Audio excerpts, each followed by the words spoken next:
Lideramos el camino de la opinión pública y buscamos que la cultura del debate alcance consensos y soluciones a los problemas de nuestro país.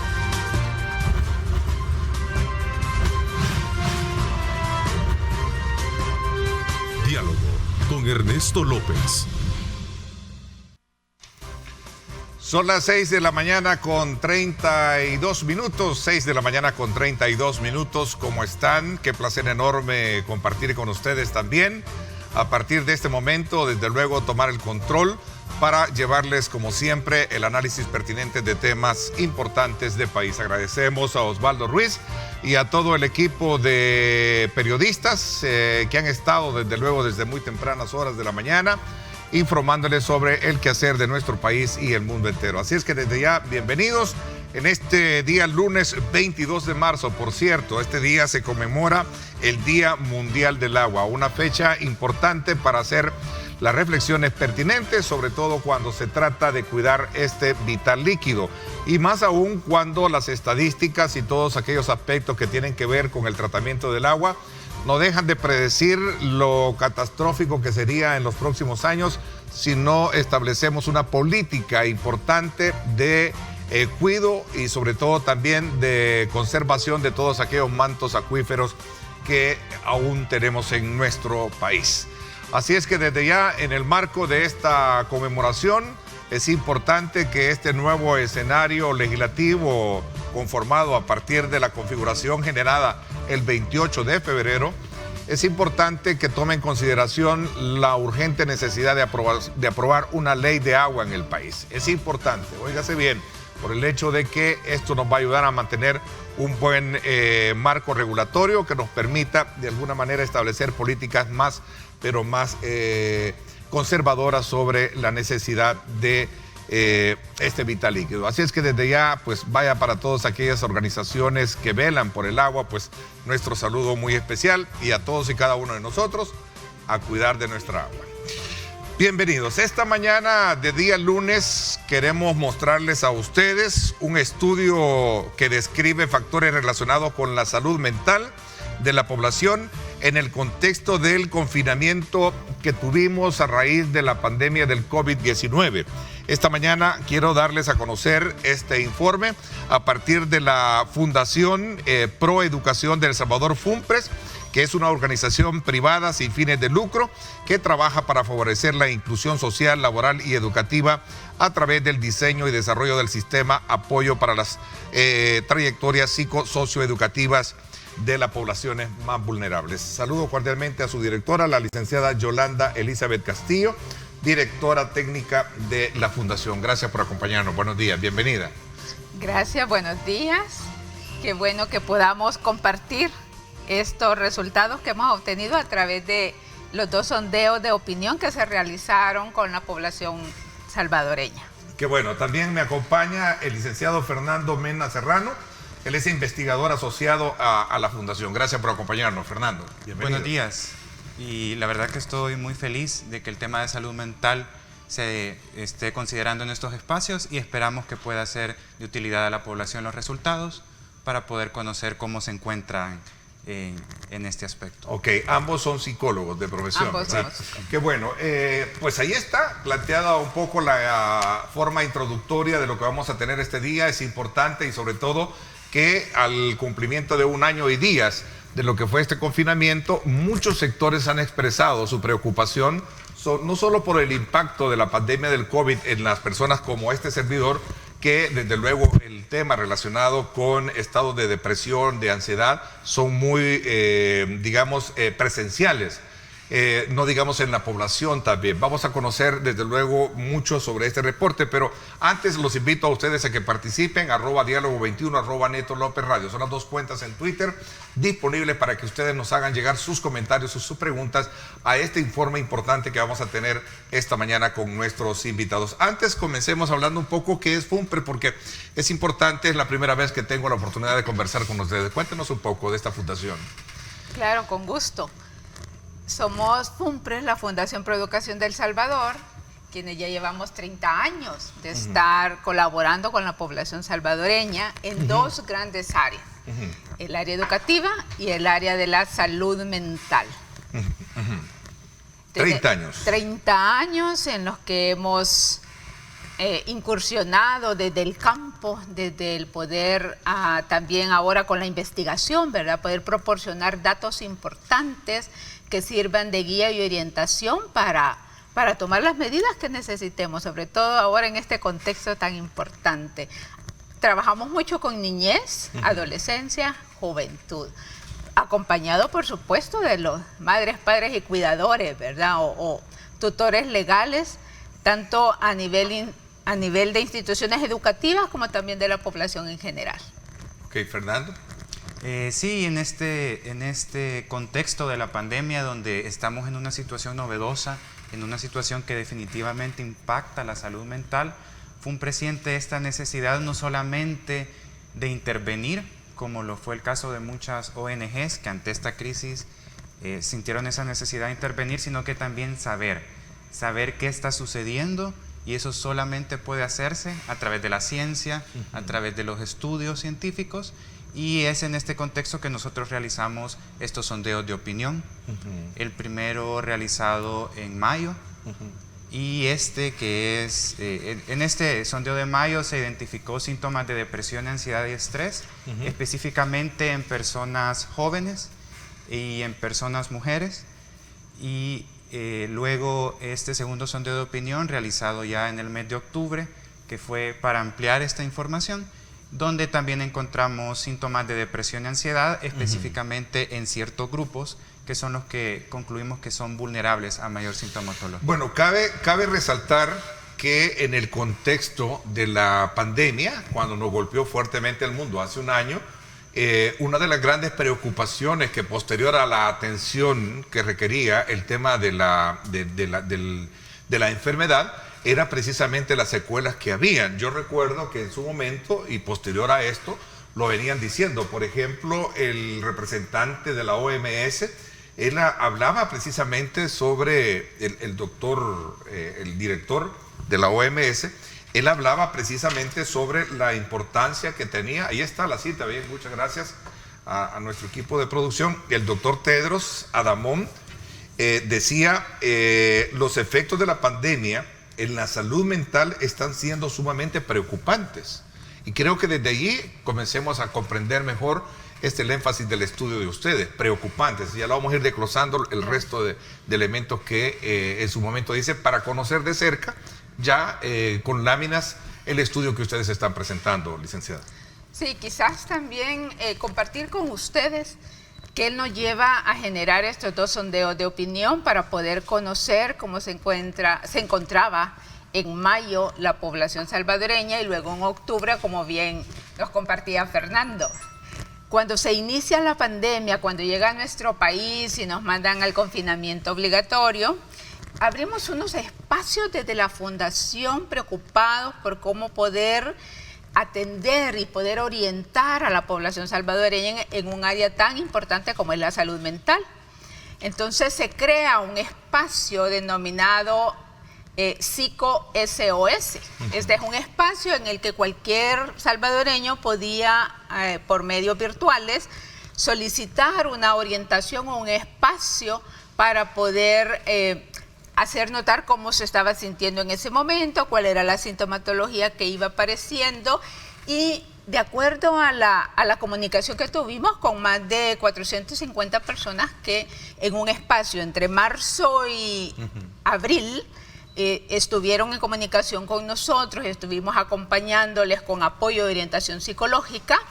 Entonces empezamos nosotros a decir, bueno, ¿cómo es que está la población en función de los motivos de consulta? Y casi todo iba por ansiedad, por esa sintomatología de ansiedad. Me siento nervioso, estoy preocupado, mis emociones se están alterando, no sé qué hacer.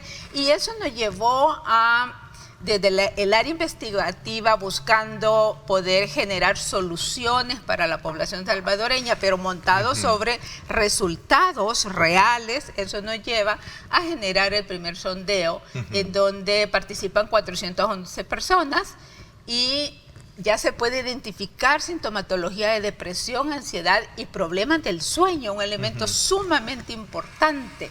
Luego, decimos, bueno, necesitamos seguir conociendo cómo se está desarrollando esta sintomatología y por eso es que en octubre nuevamente acudimos, ¿verdad?, a estos espacios virtuales y de conectividad con la población para validar si se mantenía la sintomatología de depresión, ansiedad y de igual manera trastornos en el sueño. Ok, tenemos ahí una lámina que nos dice este resultado, Fernando. A ver, Sí. ¿qué recogemos de este resultado?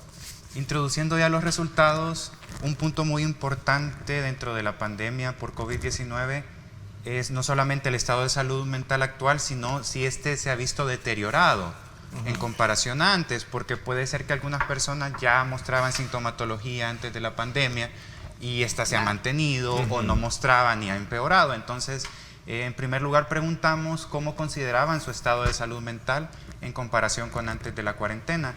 Los resultados nos indican que un 35% considera que su estado de salud mental está peor o mucho peor, 42.6 igual, y un 22.3 mejor o mucho mejor. En esto hay que hacer énfasis, ya que estamos hablando de sintomatología emocional, en aquellos que estarían en riesgo de un peor estado de salud mental.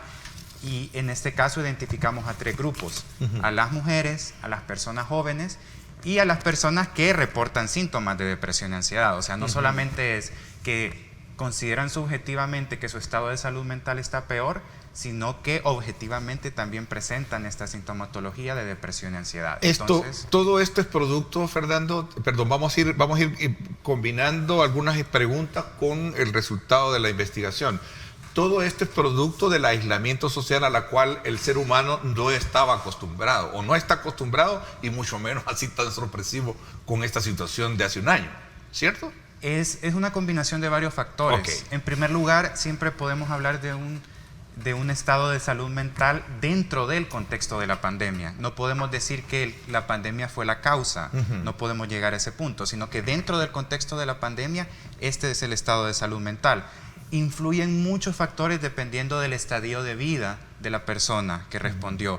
Si estamos hablando de personas jóvenes, puede ser la educación virtual, el corte de sus relaciones sociales. Si estamos hablando de personas adultas, en su estado de salud mental influye el estrés laboral, el cuidado de los hijos. Si estamos hablando de personas de mayor edad, el temor al contagio, el aislamiento de sus seres queridos. Entonces, dependiendo del estadio de vida, hay factores que van combinándose ahí para configurar lo que pudiéramos ver que sería la afectación en su estado de salud mental. Entonces, dependiendo de dónde se encuentra la persona, así le afectan en cierta medida ciertos factores. Bueno, y a eso hay que tomar en cuenta aspectos socioeconómicos, el temor a quedarse sin trabajo o no tener dinero, y otros aspectos que sin duda alguna los mencionaba el doctor Tedros, que era uno de los principales factores también que se adhería precisamente a ese tipo de situaciones, ¿no? Veamos. Sigamos con las diapositivas. ¿Qué más? Tenemos la siguiente cuadro que nos muestra otros elementos importantes de la investigación.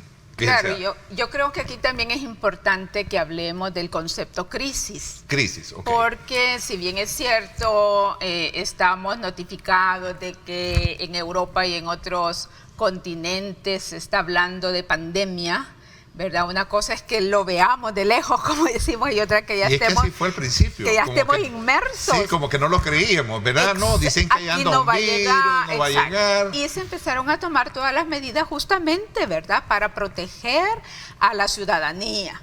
Pero, bueno, aparece el primer caso y entonces dentro de esto, tenemos que hablar de que esa crisis es esa condición que ocurre aceleradamente.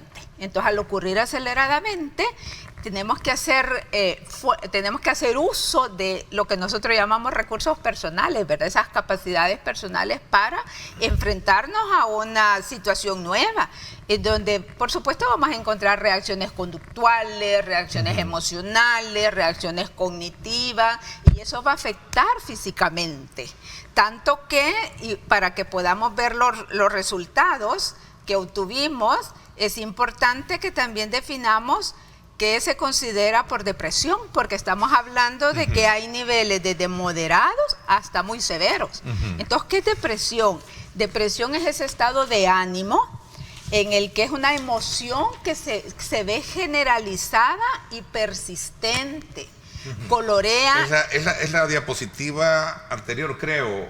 ¿O es esta? No, Esta estamos es. con esta, Ok. pero para poder entender Ok. por qué decimos que hay un 12.7 que se ubica en severo, en cuanto hablamos de depresión, o un 13.4% que se ubica en ansiedad, es importante que sepamos que es la depresión. Entonces decimos, es esa percepción que se tiene de un mundo de manera triste o desanimada. Lo que pasa es que nos enfrentamos a una crisis y entonces esta depresión, de acuerdo al nivel en el que se ubica la persona, va a presentar una serie de sintomatología, como cuáles: pérdida de interés en actividades que antes eran significativas, cambios de apetito, de peso, falta de energía, dificultades para concentrarse, toma de decisiones, pensamientos recurrentes, y entonces eso es importante que lo tomemos en cuenta. O también cuando estamos hablando de lo que es ansiedad, ¿verdad? Que es igual, es emoción generalizada, pero aquí ya nos estamos yendo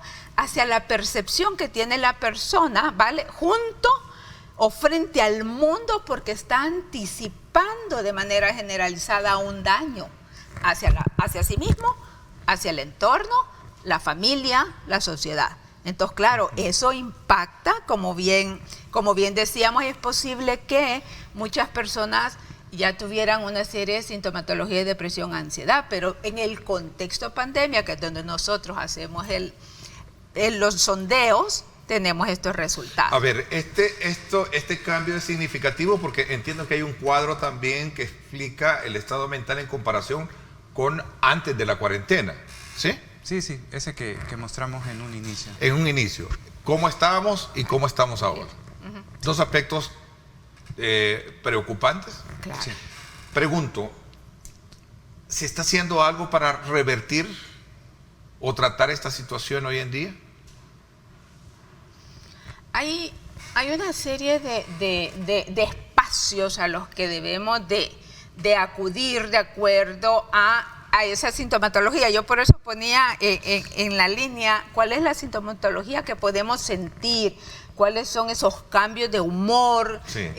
Sobre todo problemas del sueño, ¿verdad? Como esa alteración tanto para llegar a conciliar el sueño como para tener un sueño reparador, o sea, un sueño continuado, porque es posible que me acueste muy temprano, pero me despierte intermitentemente y eso tampoco me permite obtener un nivel de descanso profundo. Entonces, esas son señales importantes a las que tenemos que prestarle atención para poder hacer uso de espacios a los cuales poder acudir por orientación o por servicios de apoyo, si es que yo lo requiero, ¿verdad? De acuerdo a los resultados que hemos obtenido. Porque, ¿qué es lo que nos dicen los resultados, Fernando? Como mencionábamos en un inicio, hay ciertas poblaciones que son más vulnerables y ese es un enfoque bien importante de la investigación. ¿Quiénes estarían peor que lo que se considera la población general? En primer lugar, son las personas jóvenes, aquellas personas que, combinando con otras investigaciones, se encuentran entre los 15 y los 23 años, estarían vulnerables a un peor estado de salud mental, y esto responde a diversos motivos. En primer lugar, las relaciones sociales son muy importantes en esa etapa y esas se cortaron casi de raíz. En segundo lugar, puede ser gente que está estudiando en la modalidad virtual, lo cual ya genera de por sí un estrés bastante grande. Y en tercer lugar, que ese estadio de vida, la transición entre la adolescencia y la adultez, ya se considera un espacio de vulnerabilidad. Entonces los resultados nos dicen, creo que tenemos una gráfica de la comparación de los niveles de ansiedad y depresión de acuerdo a la edad. ¿Anterior? Esa gráfica. No, es una gráfica. Anterior, busquemos esa gráfica. ¿Tiene número? Veamos cuál es. Es la 5. Es la número 5. Esa, exactamente. Esta es. Sí. Ok, veamos qué nos dice. Podemos ver que en ese grupo que tiene menos de 22 años, los niveles de depresión moderados o severos y de ansiedad se encuentran en el 46.7 y el 34.8. O sea, en depresión casi la mitad de los encuestados menores de 22 años estarían en un nivel moderado o severo. Si nos vamos al otro lado, 52 años o más, solamente el 6.3% se encuentra en estos grupos. Se ve definitivamente que la edad se relaciona con esta sintomatología. En el caso de ansiedad se mantiene un poco más estable, pero se nota esa diferencia. Entonces, uno de los datos que coincide con lo que se habla alrededor del mundo es que los jóvenes están más propensos a un peor estado de salud mental. Lo cual es bastante interesante porque en otras pandemias, en otros contextos, eran las personas de mayor edad que eran aisladas, las que estaban propensas a mayor sintomatología de depresión y ansiedad. Aquí, como todos fuimos aislados, son los jóvenes quienes cortan sus relaciones sociales, quienes se enfrentan a la modalidad virtual y quienes ya están en un espacio de cambio dentro de su estadio de vida, quienes mayor sintomatología están sufriendo. Entonces, los jóvenes como primer grupo es bastante marcado. También hay un dato bien interesante que creo que está en la diapositiva 8, que también hicimos la comparación con estado civil y situación laboral. Y ¿Por qué razón el estado civil y la parte laboral? En esta relación no solamente es el hecho de estar joven, sino que una persona soltera y desempleada. Por no tener responsabilidades mayores. Ahí hacemos una lectura, porque aquí estamos relacionando, no es causa-efecto, no es que el hecho de estar soltero lleva mayores niveles de depresión y ansiedad. Es importante acotar eso, porque me dejaba un poco la duda, bueno. Sí, no es el hecho, el estado civil no es la causa, sino que es para enmarcar en esto que mencionaba. Estamos hablando de esta persona joven, soltera y desempleada, o sea, lo que mencionaba anteriormente, esta persona que está transitando, buscando un trabajo, estudiando en la universidad.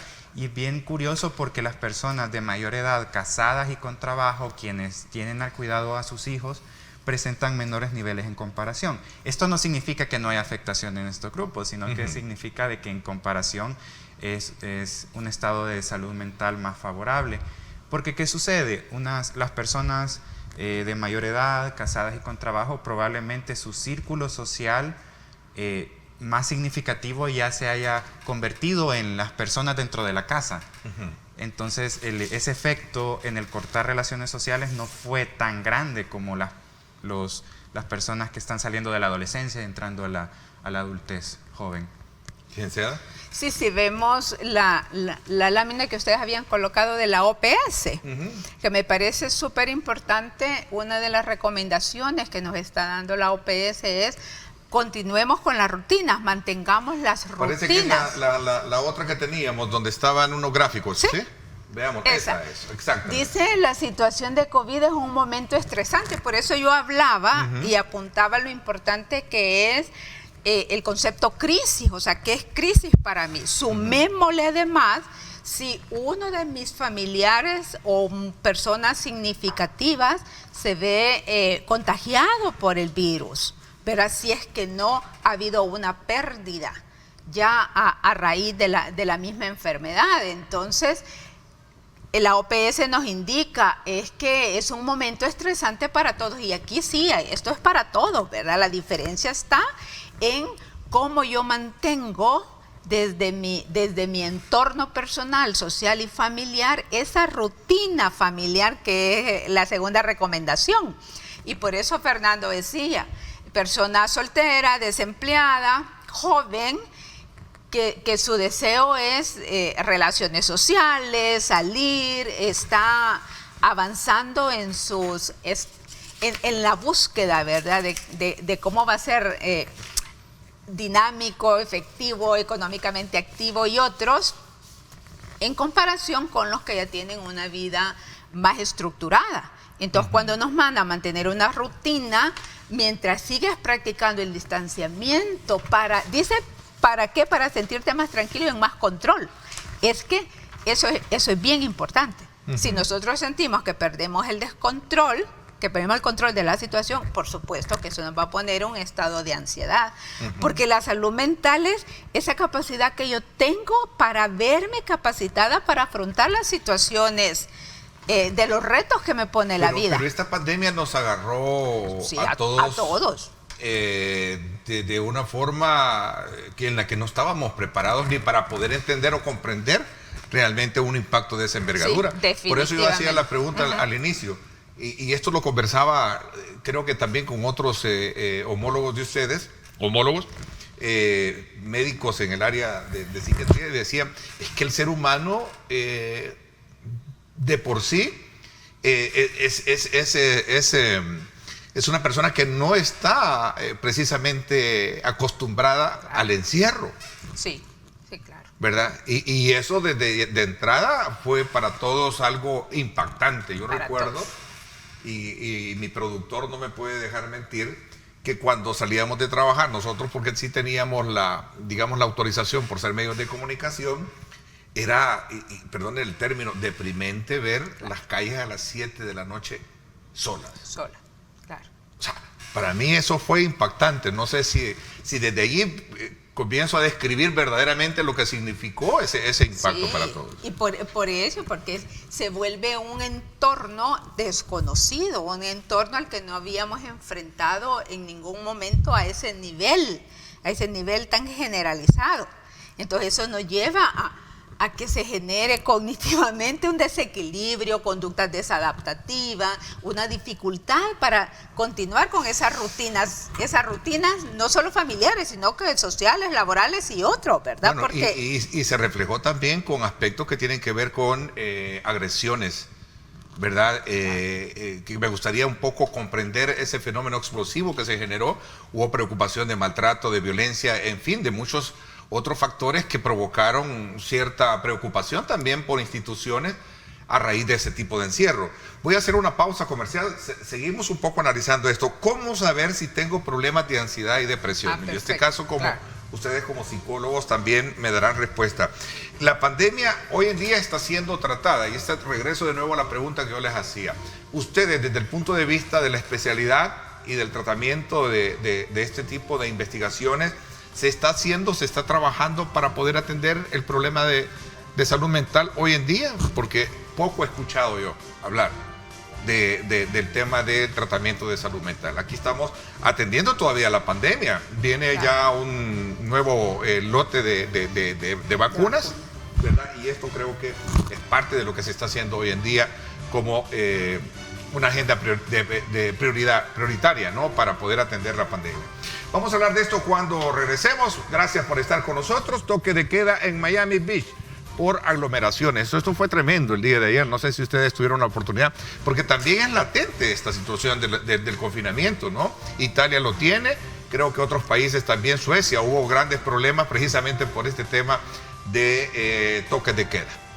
Vamos a hablar de esto cuando regresemos. Ahí están las imágenes. Pueden ustedes ver lo que sucedía precisamente en esta área turística de Miami, donde se generaron fuertes enfrentamientos precisamente por este toque de queda que las autoridades han hecho precisamente para evitar rebrotes del COVID-19.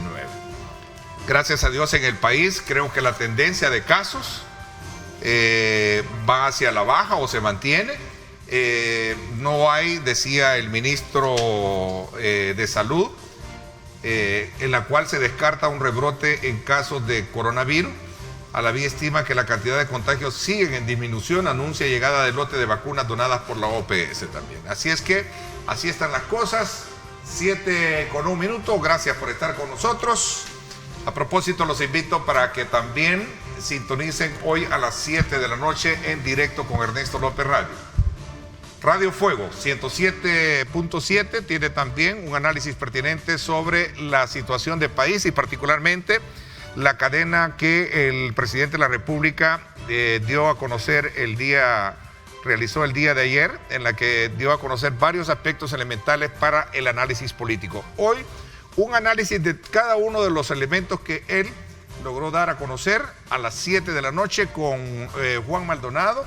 Él es un periodista investigador también, Ramón Villalta y también Adán Mejía. No se lo pierda, 7 de la noche, sintonizar en directo con Ernesto López Radio, un análisis de los contenidos de la cadena que emitiera el presidente de la República el día de ayer. Así es que hoy, lunes, 7 de la noche, no se lo pierda.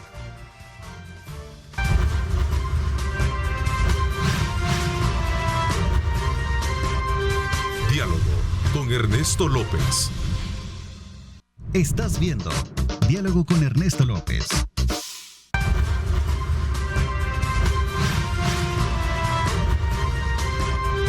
Diálogo con Ernesto López.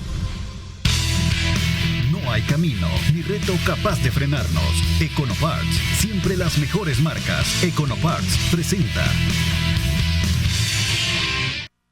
Para un camino seguro, usted necesita los mejores repuestos. Por eso Econoparts le muestra las mejores marcas, las cuales le dan la mejor garantía.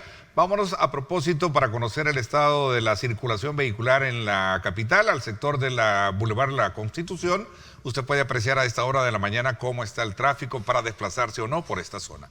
Gracias a Econopar, para un camino seguro necesita los mejores repuestos. Nuestras marcas son la mejor garantía. Econoparts, siempre las mejores marcas. Presentó.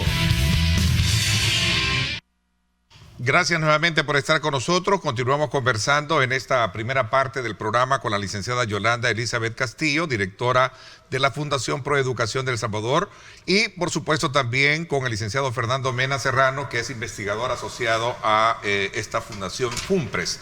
A ver, hemos hecho una lectura de una investigación que nos pone en perspectiva para conocer el resultado que ha tenido en la salud mental este confinamiento voluntario por el COVID-19, un estudio que, como bien lo describían, muestra factores relacionados con la salud mental de la población en el contexto de la pandemia y donde se indaga precisamente la sintomatología de ansiedad y depresión a través de varios, digamos, como subescalas o escalas que ustedes estaban mostrándonos.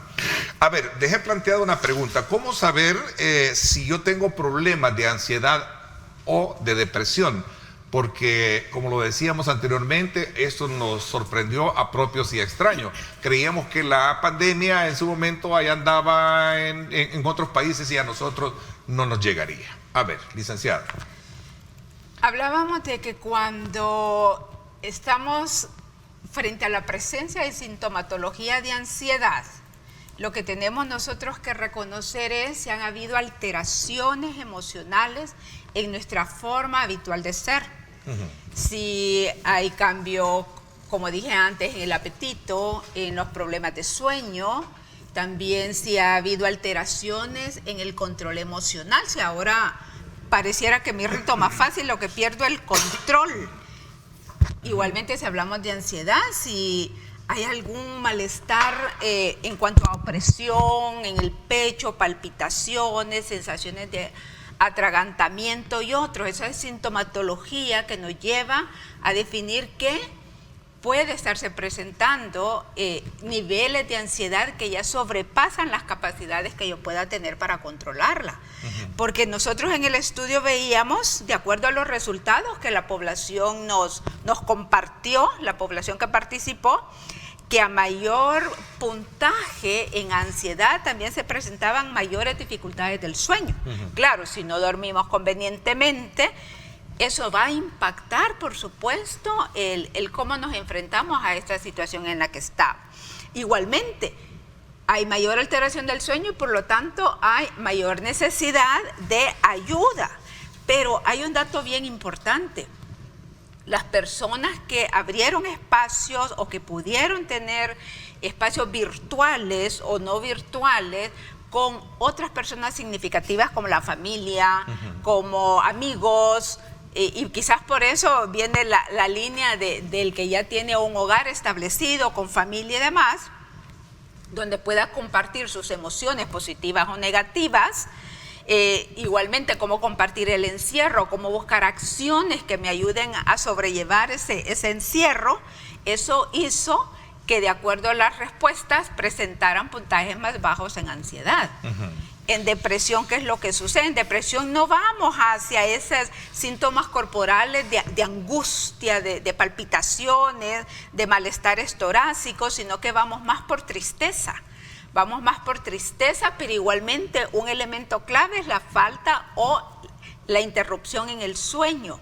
Eso es un elemento al que debemos de prestarle atención. Ok, ¿y cómo tratar todo esto? ¿Con medicina o con una terapia? Excelente pregunta. Como usted. Gracias por la pregunta.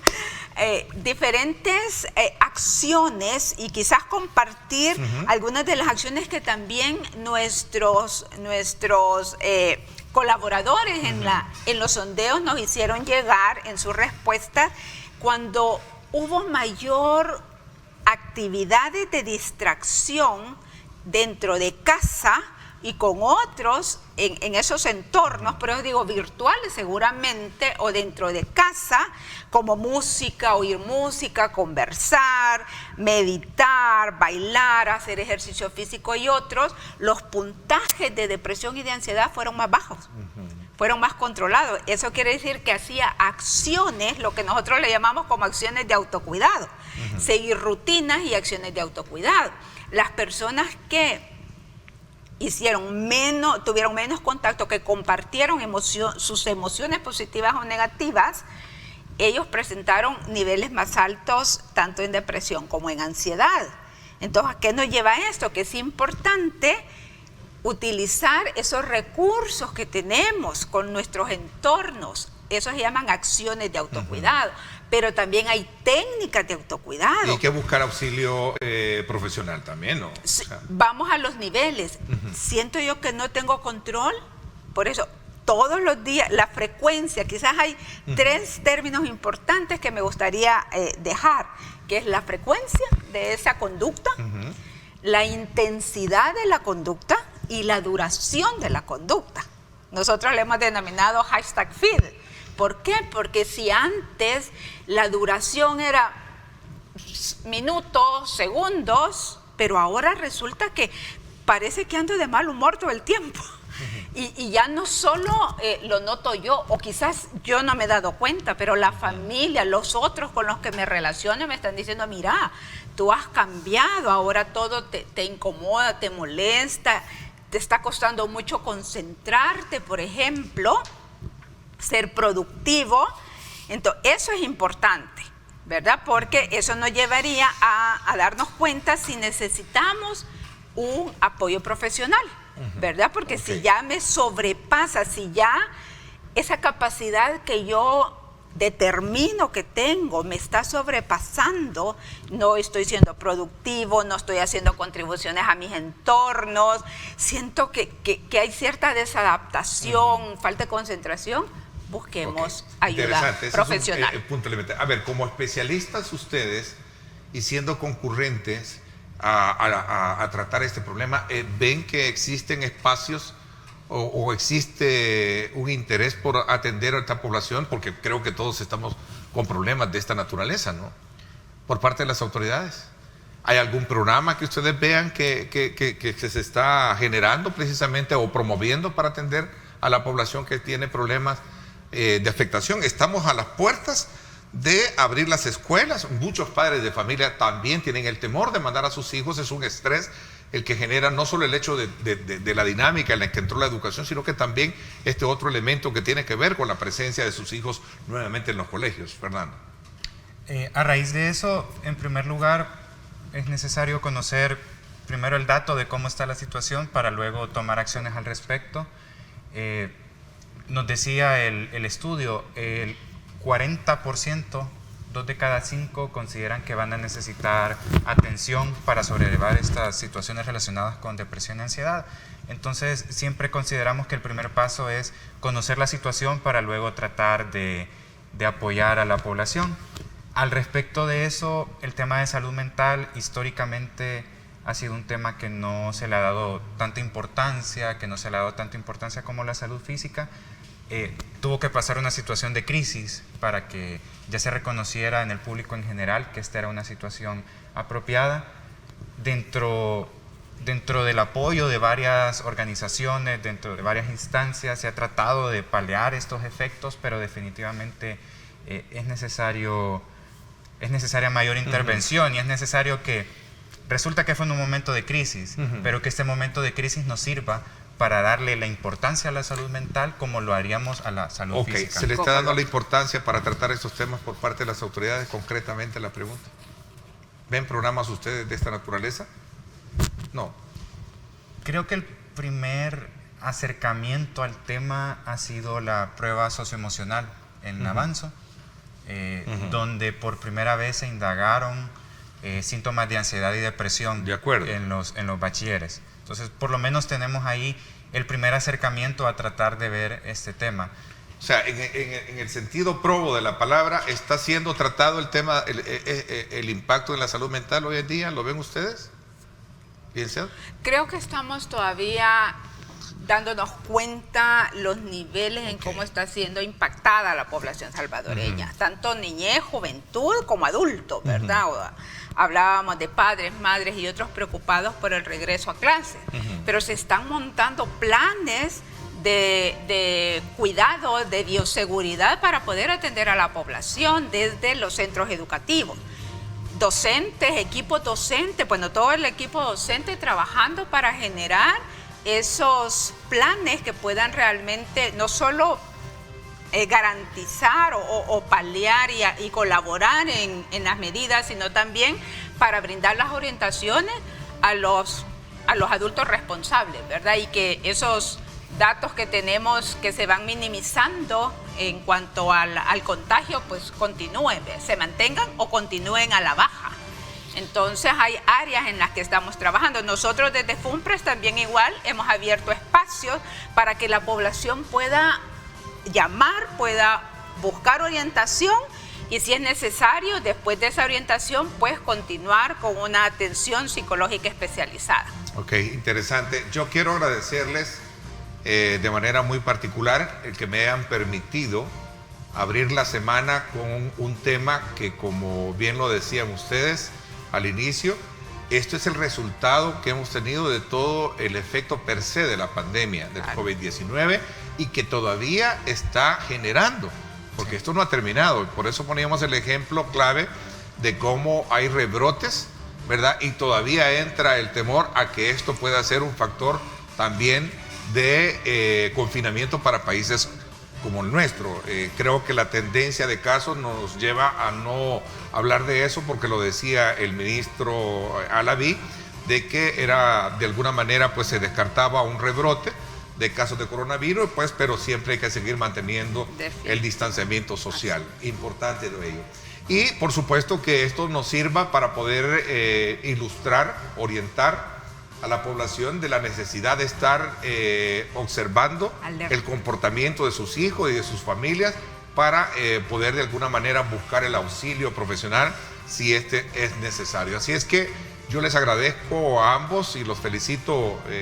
Gracias por darnos el espacio y estar por primera vez acá con nosotros en el programa. Así es que, Fernando, muchísimas gracias por habernos acompañado.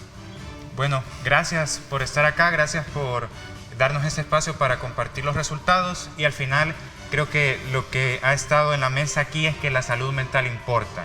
Si es necesario buscar ayuda por algún problema de depresión o ansiedad, pues no es un motivo para sentir vergüenza, sino que la salud mental es tan importante como lo fuera la salud física. Ok, gracias, licenciada, también me da mucho gusto conocerla. Muchas gracias, igual, gracias por el espacio que nos permitieron para poder compartir estos resultados y realmente buscar las ayudas si son necesarias, pero también leamos, investiguemos y preparémonos, ¿verdad? Para poder brindar no solo a nosotros mismos, sino también a los que están con nosotros, familia, compañeros y compañeras de trabajo, sociedad en general, y tomando las medidas de bioseguridad. ¿Para qué? Para el bienestar de todos. Les agradezco muchísimo. Nos vamos a la pausa. Cuando regresemos en la segunda parte del programa, el alcalde actual, Ernesto Mason, de San Salvador, nos acompaña para dar una valoración del resultado electoral y, por supuesto, otros temas importantes de país. Ernesto Mason, una evaluación de la gestión municipal, el legado de la administración, la finalización de proyectos y futuro político. Vamos a hablar con él. Vamos a la pausa, no nos cambie y regresamos con más.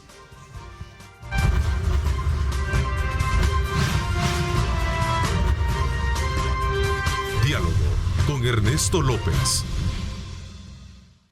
Estás viendo Diálogo con Ernesto López.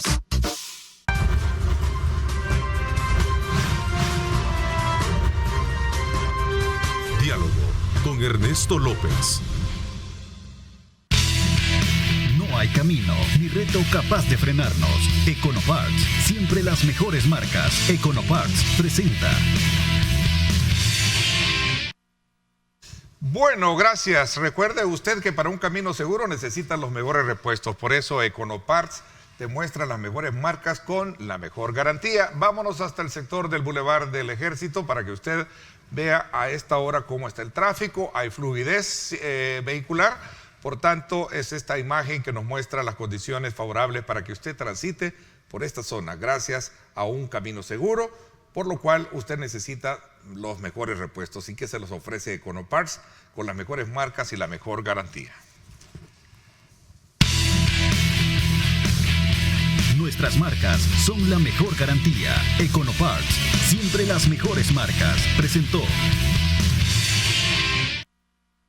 Bien, muchísimas gracias por estar con nosotros. Vamos en esta segunda parte del programa a conversar con Ernesto Mason, alcalde de San Salvador, y quien nos va a dar a conocer sus valoraciones en torno a, desde luego, al resultado. No habíamos tenido la oportunidad de poder conversar sobre el resultado electoral del pasado 28 de febrero y que lo llevó a perder la alcaldía de San Salvador. Gracias, Ernesto, por acompañarnos. Bienvenido. Gracias por la oportunidad y un saludo a todos los televidentes. A ver, comencemos primero examinando precisamente desde tu perspectiva el resultado que llevó precisamente a el alcalde electo Mario Durán a arrebatarte en este caso la alcaldía de San Salvador. Bueno, creo que la elección en un panorama general nacional es el resultado de una combinación de factores. Uno muy claro es el apoyo que tiene el presidente de la República, Nayib Bukele, y el otro fue una campaña, un proceso electoral totalmente desnivelado, donde se utilizaron de una manera indiscriminada, descarada, los recursos y las instituciones del Estado para promover al oficialismo, pero también para atacar, perseguir, hostigar a los adversarios políticos. En el caso de San Salvador, es donde se vio ese uso de las instituciones y de los recursos del Estado de una manera más marcada para atacar nuestra gestión, para bloquear nuestro financiamiento, no solo a través del FODES, que golpeó a las 262 alcaldías del país, paralizaron el funcionamiento de muchas alcaldías, especialmente las más pobres. Incluso hay alcaldías que no han podido pagar salarios desde el mes de agosto por el no pago del FODES. ¿Cómo iba a ganar un alcalde una alcaldía si estaba sin funcionar, sin hacer obras, sin pagar salarios, con las alcaldías cerradas prácticamente? Era prácticamente imposible. En el caso de San Salvador, pues utilizaron las instituciones y los recursos del Estado para llenar la ciudad de basura. Eso fue, digamos, lo único que logró Durán.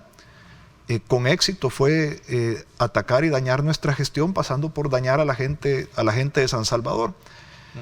¿Estos fueron los factores que tú consideras que te llevaron en algún momento a perder la alcaldía? Es indiscutible el apoyo que tiene ahí Bukele, y fue un factor sumamente importante. Creo que si hubiesen sido unas elecciones justas, si no hubiesen utilizado los recursos y las instituciones del Estado como los utilizaron, en muchos casos rompiendo la ley, creo que siempre hubieran ganado una mayoría en la Asamblea Legislativa, siempre hubieran ganado una mayoría de las alcaldías, pero no se hubiera dado un resultado tal cual se dio si no se hubiese hecho un uso como se hizo de las instituciones y de los recursos del Estado. Un ejemplo, no le dieron la deuda política a los partidos políticos, entonces solo Nuevas Ideas hacía campaña prácticamente, pues. El 90% del aire era del oficialismo, y encima de eso pues teníamos los medios de comunicación oficiales y teníamos la publicidad gubernamental. Ya cuando lo agregabas eran prácticamente 20-1, tomando por uno todo el resto de partidos políticos. Entonces, en el silencio electoral se utilizaron las Fuerzas Armadas para repartir cientos de miles de paquetes alimenticios y a la vez pedir el voto para Nuevas Ideas. En fin, en el caso nuestro, pues utilizaron a la Policía Nacional Civil para proteger a las turbas que nos cerraban el centro de transferencia, que nos cerraban el relleno sanitario, que nos cerraron nuestro centro de operaciones, que nos secuestraban los camiones recolectores para dañar nuestra gestión. Esta es una recopilación de denuncias que, por cierto, tuvimos la oportunidad de conocerlas. La hicimos durante 6 meses antes del proceso electoral. Pero, Ernesto, ¿Habrá un espacio,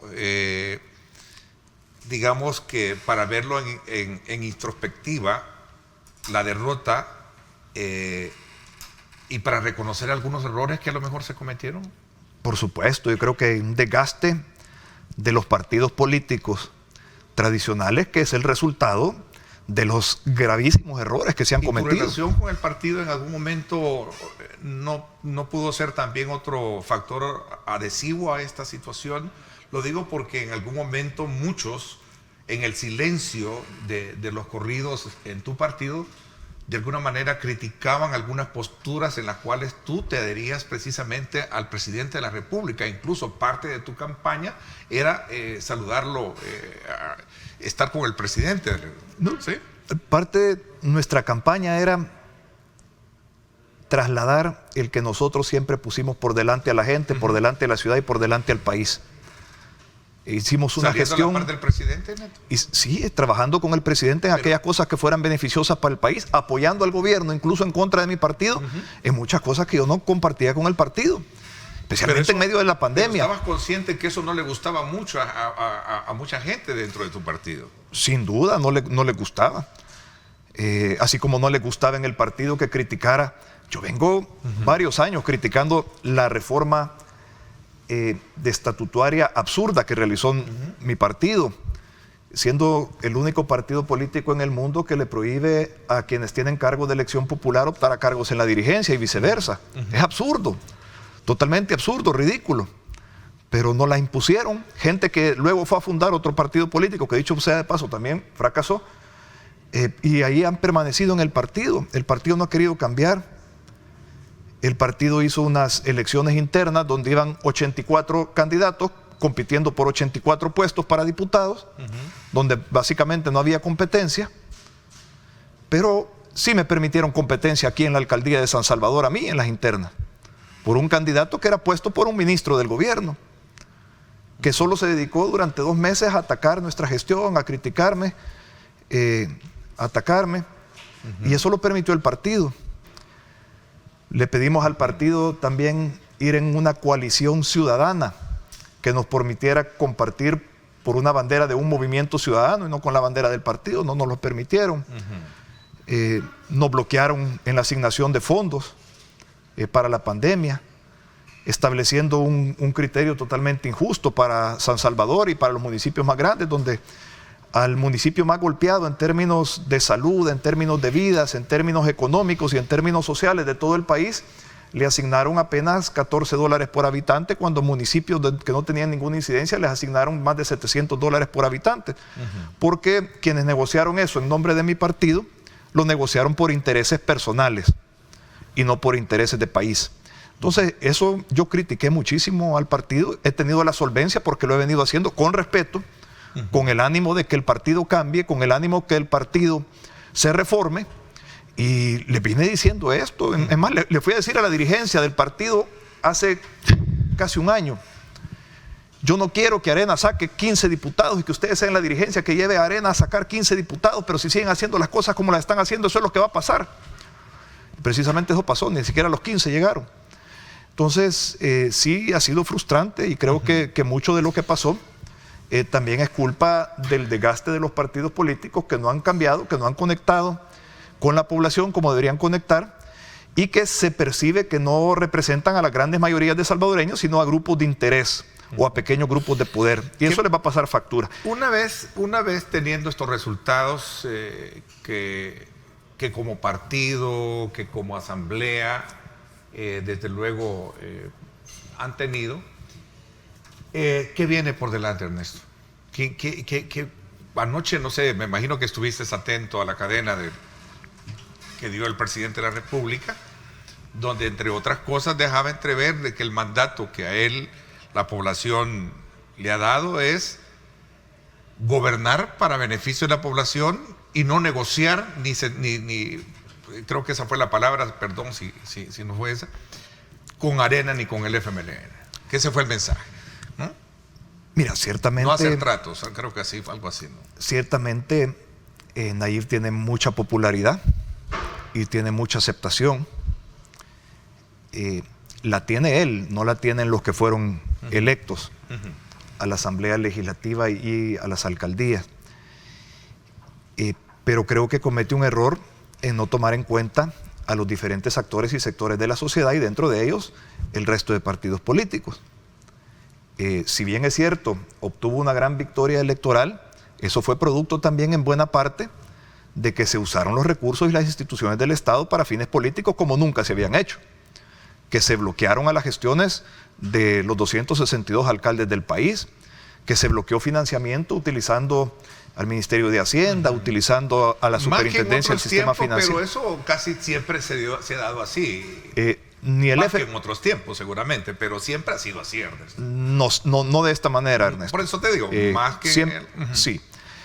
Nunca se había visto, por ejemplo, que la Policía Nacional Civil actuara, interviniera políticamente. Nunca se había visto que las Fuerzas Armadas se desplegaran a pedir el voto por un partido político. Son dos instituciones que nunca se habían tocado políticamente. Se utilizaban ministerios para hacer obras que quisieran quedar bien a los alcaldes o candidatos de los partidos políticos, pero no se utilizaban de esta manera. Tampoco nunca se había visto a un ministro de Estado acosando, persiguiendo, hostigando, valiéndose de su cargo para delinquir en contra de adversarios políticos, de la manera que se ha visto con el ministro de Trabajo. Nunca se había visto que no se le diera la deuda política a los partidos. Nunca se había visto que no se pagara el FODES durante 11 meses a las alcaldías para hacerlos ver mal, para parar miles de obras, para parar el funcionamiento de cientos de alcaldías. Es más, el FMLN se atrasó un mes y salió Nayib Bukele, entonces alcalde, a reclamar que pagaran el FODES. Porque eso era inaudito que se retrasaran un mes en el pago del FODES. Ni el FMLN, que era un partido que se define como un partido castrochavista, de vocación autoritaria, de vocación dictatorial, utilizó las instituciones y los recursos del Estado para fines políticos partidarios como los ha utilizado este gobierno. Sin embargo, ganaron. Pero no hubiesen sido los resultados ni por cerca como estuvieron, aunque siempre hubieran ganado, si no hubiesen utilizado. Es como que te pongan en un partido de fútbol y tienen comprado al árbitro. Y el árbitro que tienen comprado te expulsa a 6 jugadores. Y se quedan 11 contra 5 y aún así perdiste 3-2, eso es lo que nos pasó a nosotros. Ernesto, entonces, en conclusión, tú obviamente aceptaste la derrota, digo en términos electorales, y reconociste, ¿no? Aceptamos la voluntad del pueblo capitalino, aunque reconocimos y establecimos desde muchos meses antes de la elección que no estábamos jugando en una cancha nivelada, que estábamos luchando contra una campaña de Estado, que estábamos luchando sin recursos contra todas las instituciones del Estado, contra todos los recursos del Estado, y que no solo se dedicaban a promover a nuestros adversarios, sino también a hostigar, a dañar, a atacar nuestra gestión. ¿Cuál es tu futuro político? ¿Cuál es el futuro político de Arena ahora? ¿Qué va a pasar en Arena? Me gustaría, porque después vamos a hablar un poco de cómo cierra el ciclo o el legado de administración y de evaluación que tienes de los capitalinos, ¿no? Porque si bien es cierto, es el resultado electoral el que te lleva a perderlo, pero no te quita también el hecho de reconocer que han habido obras que ahí están, ¿no? Que hablan por sí solas. Vamos a hablar de eso cuando regresemos. Voy a la pausa. Gracias por estar con nosotros. A esta hora, 7:35. Gracias por estar con nosotros.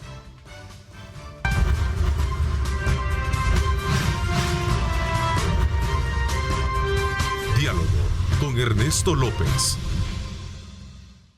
Estás viendo Diálogo con Ernesto López.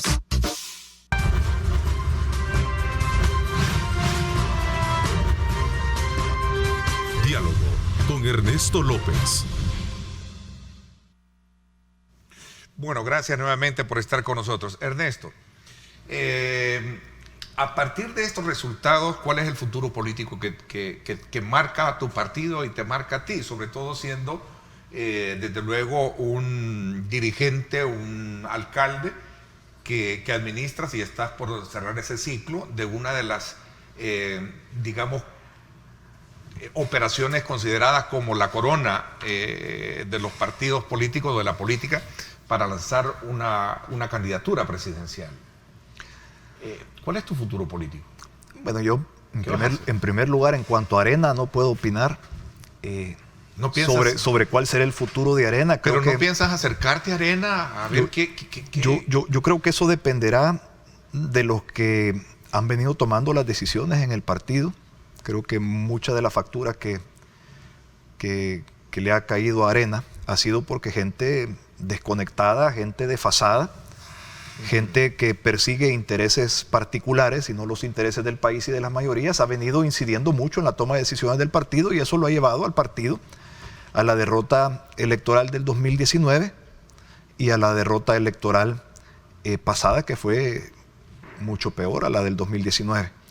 Creo que si el partido Arena sigue haciendo las cosas de la misma manera, no puede esperar resultados diferentes y va a tender a seguirse disminuyendo o incluso a desaparecer.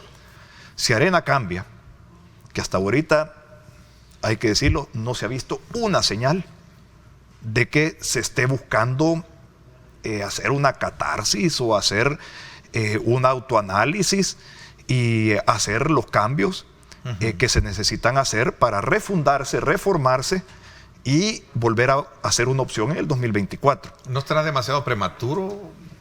Pues, o hay que correr en el tiempo a tu criterio? Yo creo que cuando Por eso te preguntaba, ¿cuál es tu futuro político? ¿Vas a recurrir al partido? ¿Vas a tomarte el partido? Perdona un poco, no sé si es el término correcto.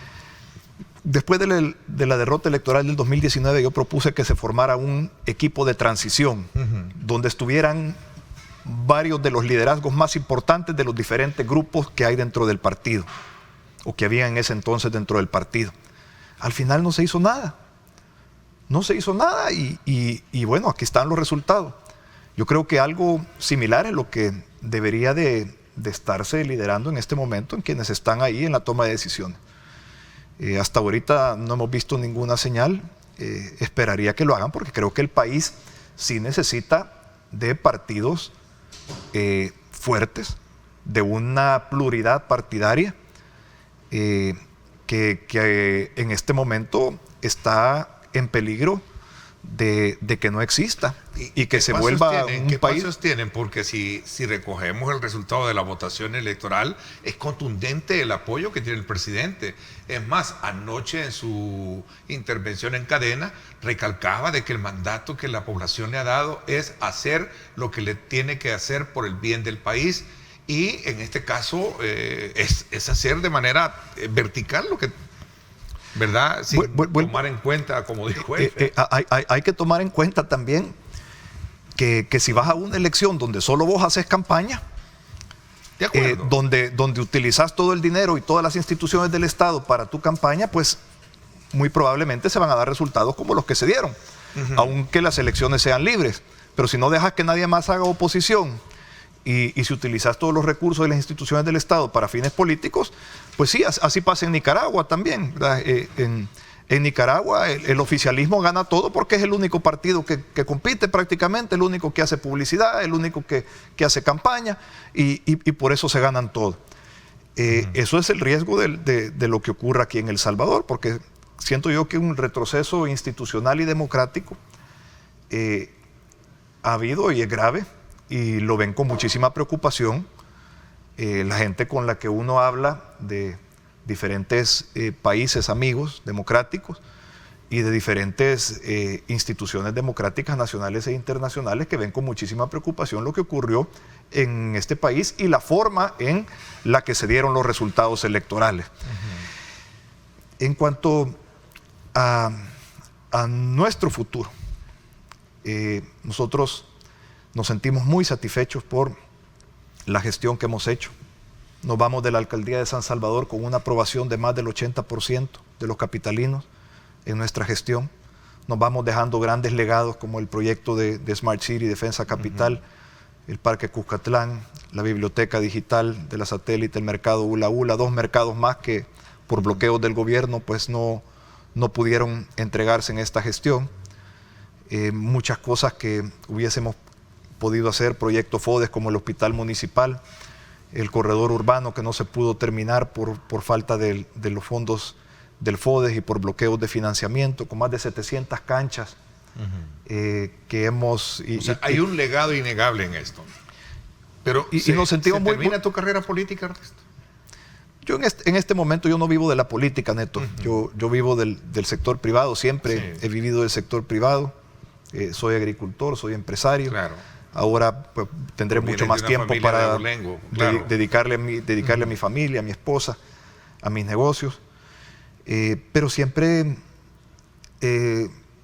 quiero poner por delante a mi país y siempre quiero vivir en un país en libertad, en democracia, donde se respete el Estado de Derecho, donde se respeten los derechos individuales, inalienables de las personas y donde haya una independencia ¿Me quieres de decir poderes. que se termina tu carrera política entonces? No, yo siempre estaré desde la trinchera que sea, Por eso te hice trabajando la por mi país. ¿Piensas llegar al partido y decirle, señores, ¿qué hacemos? Diría yo, no sé. Me gustaría que el partido se reformara, ¿Quién lo va a reformar? pero no me interesa entrar a dirigir el partido, sinceramente. Pero ¿a quién le corresponde esa tarea? Esa es la pregunta que quizás más en concreto. Lo primero, creo que los que cometieron esos errores que han llevado al partido a donde está, serían los primeros que deberían, para mí, rectificar, apartarse y dejar que liderazgos reales, que los hay, porque hay muchos liderazgos reales dentro del partido que por las reformas estatutarias prácticamente quedaron marginados, incidieran en la toma de decisiones y en la reforma que el partido necesita, si quiere volver a ser opción. Ahora, si quieren que Arena en la próxima elección saque 2, 3 diputados, que sigan los mismos, tomando las mismas decisiones y haciendo las mismas cosas como lo han venido haciendo. ¿O no habrá alguien que quiere echarse ese muerto al hombro? No, yo creo que había disposición de varias gente. Hay un grupo de alcaldes que creo que estaban de alguna manera pidiendo una reunión urgente con la dirigencia, un grupo de alcaldes. No tengo conocimiento. Yo creo que estas cosas deberían de emanar de la misma dirigencia. ¿Qué pasaba cuando se perdían elecciones antes?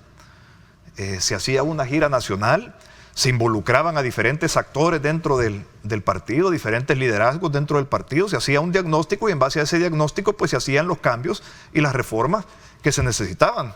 Se dictaminaba qué se había hecho mal, qué había funcionado, qué había fracasado y en base a eso pues se hacían los cambios. Pero después de la derrota del 2019 no hubo nada. Siguieron las mismas personas tomando las mismas decisiones. Tenemos una comisión política que se elige de dedo, que nadie sabe cómo la eligen, pero que la eligen de dedo y esa toma tiene más poder que el Consejo Ejecutivo Nacional, que es electo de manera democrática, con las restricciones que impusieron. Como decía, y si alguien tiene la solvencia para señalar eso, y porque yo lo critiqué antes que se dieran esas reformas en el 2015, es que Arena es el único partido político en el mundo que le prohíbe a los que tienen cargos de elección popular o que aspiran a cargos de elección popular optar a cargos en la dirigencia y a los que tienen cargos en la dirigencia optar a cargos de elección popular. Eso es ridículo. ¿Cómo dejas la alcaldía? Pero quiero cerrar este ciclo así de manera puntual. Entonces, tu carrera política, digamos, termina y pasas a trabajar al sector privado de donde tú provienes. No estás interesado en recurrir a tu partido y preguntar qué hay que hacer para, de alguna manera, estudiar este fenómeno y que le permita, de alguna manera, seguir siendo vigente para los próximos años. ¿No te interesa? Nuestra causa continúa, Neto. Nuestra causa continúa y vamos a seguir luchando por un país en democracia, en libertad, por un país donde se respete el republicanismo, la independencia, la separación y la división de poderes, el respeto al Estado de Derecho, los derechos individuales y las libertades de las personas. Pero ¿cómo será esa lucha? Porque todos los partidos, están noqueados. Pues sí, quizás se necesita un movimiento nuevo. Quizás se necesita un movimiento que aglutine a los diferentes actores de la sociedad que creen en la democracia y en las libertades y que ven con mucha preocupación el retroceso institucional y democrático que hemos tenido en este pasado proceso electoral. Quizás se necesita un movimiento democrático propositivo, constructivo, pero al mismo tiempo vigilante, que pueda trabajar y apoyar las iniciativas del gobierno que beneficien a la población, pero que también pueda tener la capacidad de señalar los actos de corrupción, la falta de transparencia y los retrocesos democráticos como los que hemos tenido. Entonces, yo siempre estaré velando por mi país. Yo quiero y tengo una aspiración, y esa aspiración es vivir aquí en El Salvador por el resto de mi vida. Y desde la trinchera que sea, trabajaré para lograr ese propósito y velar porque aquí se respete nuestro Estado de Derecho, nuestras libertades y nuestra democracia. ¿Cómo le dejas la alcaldía a Mario Durán? Vamos a la pausa y hablamos de esto para el cierre de nuestra plática contigo esta mañana.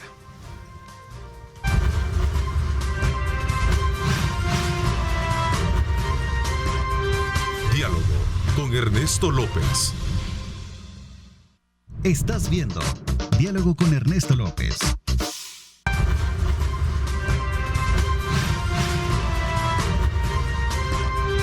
Diálogo con Ernesto López.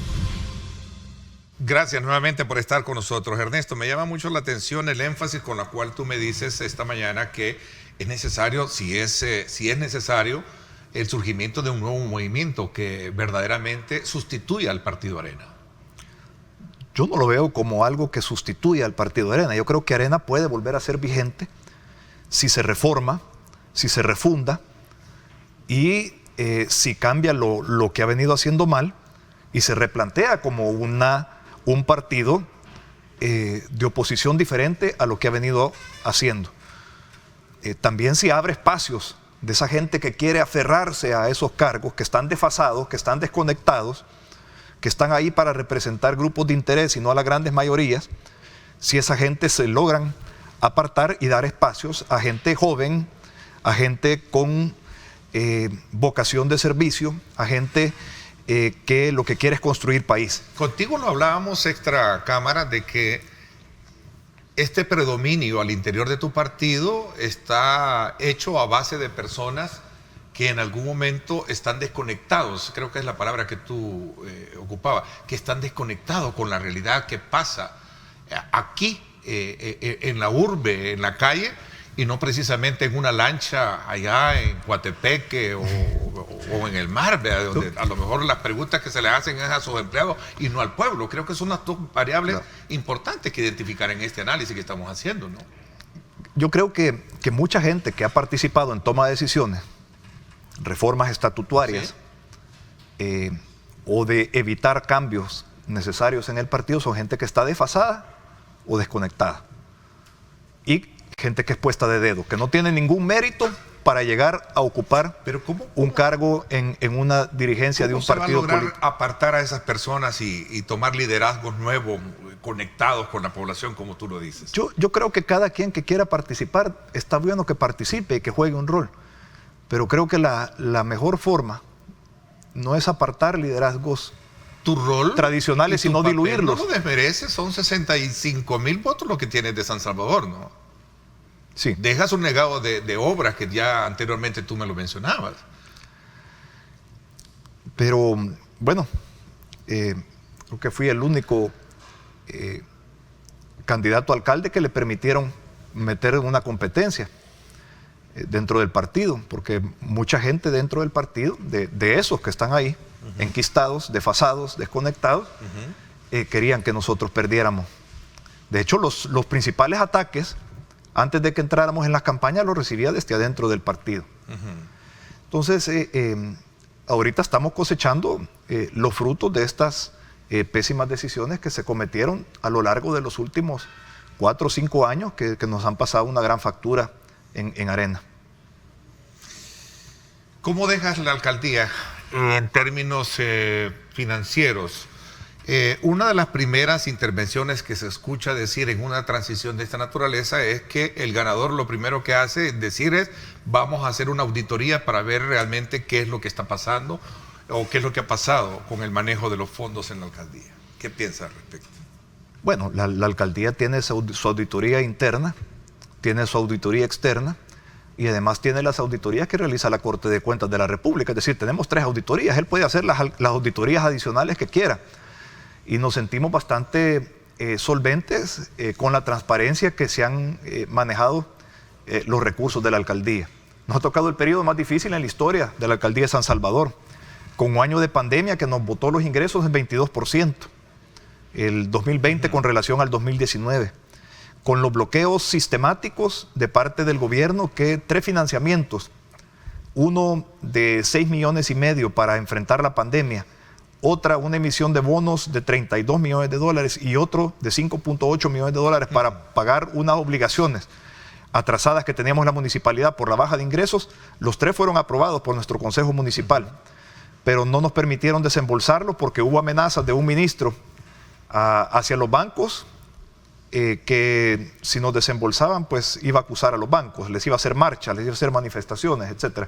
Hubo amenazas de la Superintendencia del Sistema Financiero que les podían quitar hasta la licencia de funcionamiento si le daban créditos a la Alcaldía de San Salvador. Hubo amenazas a la Bolsa de Valores, hubo amenazas a la entidad que iba a emitir los bonos. En fin, ante todos esos bloqueos nos enfrentamos, no nos dieron la categorización del Ministerio de Hacienda para poder endeudarnos, algo que se tardaba 3 días. Desde el 26 de agosto todavía lo estamos esperando y nunca lo recibimos. ¿La alcaldía la vas a entregar con números rojos? ¿Me quieres decir? La alcaldía la recibimos con números rojos y la vamos a entregar con menos deuda de como la recibimos. A pesar de la pandemia, a pesar de los bloqueos, a pesar de los ataques, de todo lo que nos ha tocado enfrentar, vamos a entregar la alcaldía con menos deuda de lo que la recibimos de nuestro antecesor, que es el actual presidente de la República, y habiendo hecho una enorme cantidad de obras, a pesar de pues, la situación difícil que nos tocó enfrentar con la pandemia y que nos tocó durante casi un año priorizar los recursos de la municipalidad hacia cuidar la salud y las vidas de la gente y hacia llevar alimentos a todas esas familias que estaban sin generar ingresos para sus hogares. Este sistema de videovigilancia y un aumento en la tasa de cobro también despertó mucho morbo, ¿no? Y sobre todo por la aplicación del mismo. Bueno, en primer lugar, no se ha aplicado ni se va a aplicar hasta que esté funcionando en un 100%. Y le corresponde a la nueva administración. No sé si va a estar antes de... Tenemos un mes. Ya está funcionando parcialmente. Hasta que esté completamente terminado, de acuerdo a lo que se ha negociado con la empresa concesionaria de servicios, es que se va a empezar a cobrar. Han habido precisamente un periódico de circulación nacional que ha visto esto con mucha mala intención, con mucho dolo, quizás por desinformación o quizás por intereses de alguien que les ha llegado a desinformar. Creo que ese va a ser el principal legado de nuestra gestión. ¿Es un proyecto caro? ¿Cómo en esa información, en esa investigación del periódico El Diario de hoy, no mal recuerdo, que decía que era un proyecto caro? ¿Hay impositivo para la población? Un proyecto de gran envergadura. Quiero decirte, 43 millones menos de como lo había asignado la administración anterior. Porque en la administración de Nayib Bukele asignaron un proyecto con menos alcances, con menos capacidad tecnológica, en 43 millones más caro, en 127 millones en lugar de los 84 millones nuestros en un periodo de 20 años. Neto, lo que va a pagar la mayoría de hogares y la mayoría de empresas de San Salvador es entre $1 a 90 centavos de dólar al mes por ese proyecto. La casa más cara, más grande, en la zona de más plusvalía va a pagar $10. La empresa más grande de San Salvador va a pagar $70. Una empresa que esté ubicada, por decirte, en la colonia San Benito, que tenga un edificio de más de 1,000 metros cuadrados, va a pagar $70. Yo creo que lo puede pagar para vivir en una ciudad muchísimo más segura, muchísimo más atractiva a la inversión, al turismo, etc. De menos posicionamiento social. Bueno, por ejemplo, una comunidad va a pagar $1. Una vivienda de una comunidad va a pagar $1 al mes. Que una comunidad que tenga título de propiedad, porque hay muchas que no tienen título de propiedad, eso no van a pagar nada. Una vivienda de clase media va a pagar entre 30 y 90 centavos de dólar dependiendo del tamaño de la vivienda. Ernesto, el tiempo se me fue. Creo que va a haber más adelante espacio para poder de alguna manera quizás más clarificar un poco estos elementos. Yo te agradezco que me hayas acompañado esta mañana, que nos hayas dado, digamos, la oportunidad de conocer la opinión con respecto al resultado electoral y sobre todo tu futuro político. Gracias por habernos acompañado. Muchas gracias por la oportunidad y gracias a todos los televidentes que nos recibieron en sus hogares. Gracias. Por mi parte, esto es todo por hoy. Los espero en radio hoy a las 7 de la noche. Un análisis político puntual de lo que pasa en la actividad de país, política, en las actividades de país, política, economía y en lo social. Gracias, pásenla bien y como siempre recuerden lo más importante, amar a Dios sobre todas las cosas. Lideramos el camino de la opinión pública y buscamos que la cultura del debate alcance consensos y soluciones a los problemas de nuestro país.